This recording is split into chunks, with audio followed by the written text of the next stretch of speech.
नमस्कार, मैं तेज सिंह मौर्य आप सभी का ICDS न्यूज में स्वागत करता हूं।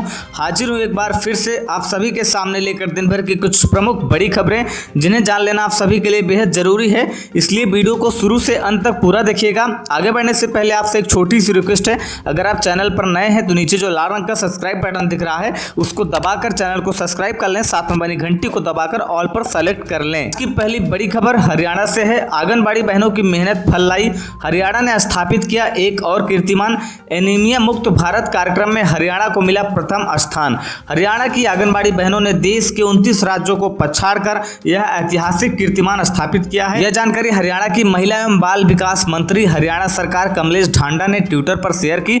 आप स्क्रीन पर कमलेश ढांडा हरियाणा महिला एवं बाल विकास मंत्री जी का ट्वीट देख सकते हैं। उन्होंने लिखा है कि माननीय मुख्यमंत्री श्री मनोहर लाल खट्टर जी ने अप्रैल 2018 में अटल अभियान एश्योरिंग एनीमिया लिमिट अभियान की शुरुआत की थी, जिसका ऐतिहासिक परिणाम आया है। इस ऐतिहासिक उपलब्धि के लिए मुख्यमंत्री व आंगनबाड़ी बहनों के साथ साथ स्वास्थ्य विभाग के कर्मियों को बहुत बहुत बधाई। पहले तो हरियाणा की आंगनबाड़ी बहनों को ICDS न्यूज की तरफ से शुभकामनाएं। ICDS न्यूज आंगनबाड़ी बहनों के हक के लिए आवाज उठाता है और उठाता रहेगा। अब मेरा सवाल हरियाणा की महिला बाल विकास मंत्री कमलेश ढांडा के साथ साथ सभी राज्यों की सरकारों से ही है। आंगनबाड़ी बहनें अपना काम इतनी लगन और ईमानदारी से करती हैं, आखिर कब तक आंगनबाड़ी बहनों का शोषण होता रहेगा? कब मिलेगा आंगनबाड़ी बहनों को न्याय और सम्मानजनक वेतन प्रति महीना 24,000 रुपए? यह शुरुआत हरियाणा सरकार को जरूर करनी चाहिए, क्योंकि हरियाणा की आंगनबाड़ी बहनों ने हरियाणा को पूरे भारत में प्रथम स्थान दिलाया है। तो सरकार को भी चाहिए कि बहनों को सम्मानजनक वेतन दिया जाए प्रति महीना 24,000 और उनको अस्थायी बनाया जाए। पूछता है भारत, कब मिलेगा आखिर आंगनबाड़ी बहनों को न्याय? वीडियो को लाइक और शेयर अधिक से अधिक करके बहनों की आवाज को बुलंद करने में मदद करें।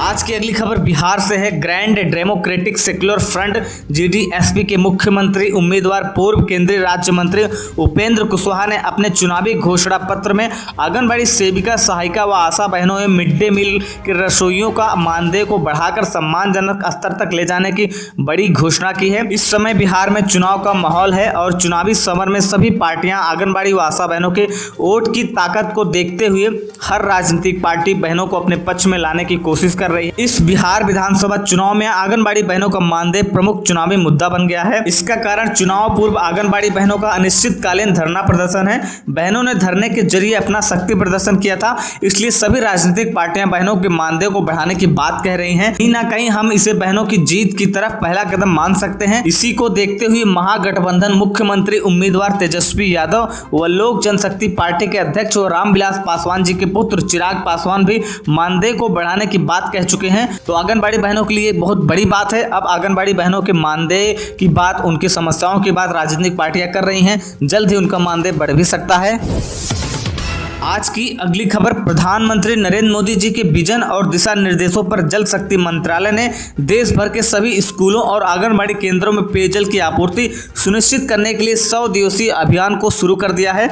अब देखना यह है कि क्या अभियान जमीनी स्तर पर भी उतरेगा या सिर्फ सरकार के फाइलों में ही रहेगा। हम ज्यादातर देखते हैं कि सरकार दिल्ली में बैठकर योजनाएं तो लॉन्च कर देती है, बट जमीनी हकीकत कुछ और ही होती है। योजनाएं जमीन पर नहीं पहुंच पाती हैं। तो सरकार ने अभी 100 दिवसीय जल शक्ति योजना की, जिसमें सभी आंगनबाड़ी व स्कूलों पर स्वच्छ पेयजल उपलब्ध कराना है 100 दिनों के भीतर। देखना है कि जमीनी स्तर पर कुछ दिखाई भी देगा कि नहीं, कि सिर्फ फाइलों में ही रह जाएगा। आज की अगली खबर प्रयागराज से है। जांच दर जांच फिर भी DPO पद पर जमे हैं।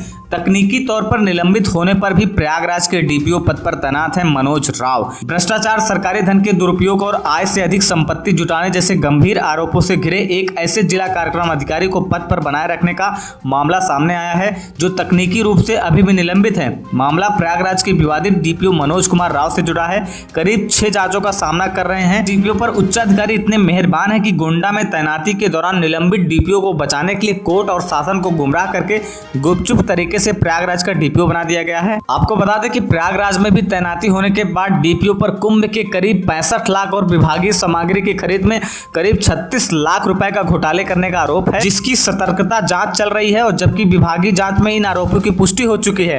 हाल में भाजपा MLC देवेंद्र प्रताप सिंह ने DPO के कारनामे की फेहरिस्त के साथ मुख्यमंत्री को पत्र लिखकर DPO को निलंबित करते हुए पद से हटाने की मांग की है। इस बात से स्पष्ट हो जाता है कि महिला बाल विकास विभाग में भ्रष्टाचार की जड़ें कितनी मजबूत हैं। एक डीपीओ जिसके ऊपर 6 जांचें चल रही हैं, 36 लाख रुपए गबन करने के साथ साथ अन्य मामलों में भी करोड़ों रुपए गबन करने का आरोप है, वह व्यक्ति अभी भी प्रयागराज जैसे बड़े जिले में तैनात है और भ्रष्टाचार करता जा रहा है। जब तक ऐसे भ्रष्ट लोगों को सरकारी नौकरी से बर्खास्त नहीं किया जाएगा तब तक महिला बाल विकास विभाग में भ्रष्टाचार होता रहेगा। ये बात हम सभी जानते हैं कि महिला बाल विकास में कितना भ्रष्टाचार है, उसका कारण ऐसे अधिकारी ही होते हैं। आज की अगली खबर, आंगनबाड़ी बहनों की हक की आवाज अब ट्विटर पर भी उठने लगी है। एक ट्विटर यूजर शिवराज सिंह ने योगी आदित्यनाथ जी को टैग करते हुए लिखा कि महोदय, प्रदेश की आंगनबाड़ी कार्यकर्तियों का मानदेय बहुत कम है।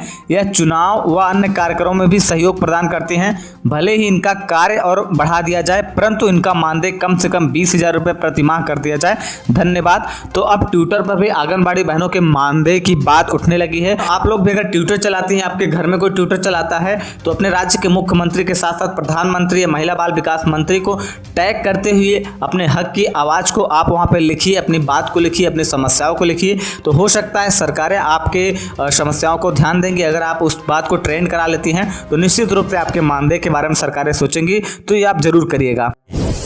आज की अगली खबर लखीमपुर खीरी से है। स्वास्थ्य कर्मियों, आंगनबाड़ी वर्कर्स का तैयार हो रहा है ब्यौरा।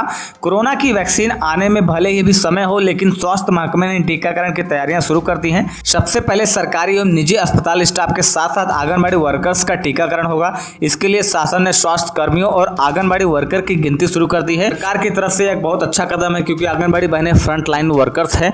आंगनबाड़ी बहनें छोटे छोटे बच्चों व गर्भवती महिलाओं के संपर्क में रहती हैं, तो जरूरी है कि सबसे पहले आंगनबाड़ी बहनों को टीकाकरण किया जाए, जिससे कि संक्रमण कम से कम फैले या फैलने का खतरा ही ना हो। आज की अगली खबर हरदोई से आ रही है। कुपोषण के शिकार बच्चों के परिजनों को मिले जॉब कार्ड। हरदोई राष्ट्रीय पोषण माह की गतिविधियों के बाद चिन्हित किए गए सैम बच्चों से कुपोषण दूर करने के लिए मनरेगा का साथ लिया जाएगा।